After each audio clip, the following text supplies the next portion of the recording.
This is going to be a video tutorial on how to enable or disable graphics acceleration on the Epic Privacy Browser. I will be using a desktop PC for this.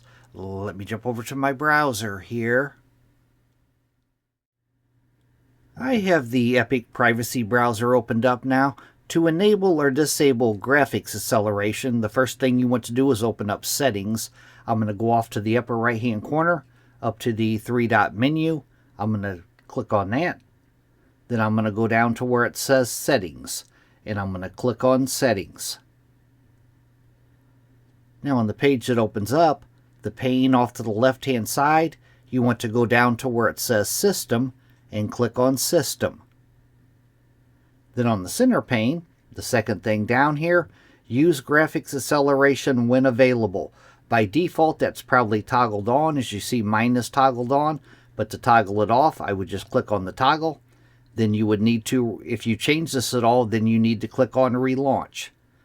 But to enable it, I would just toggle it back on. That is how to enable or disable graphics acceleration on the Epic Privacy Browser. Thanks for watching.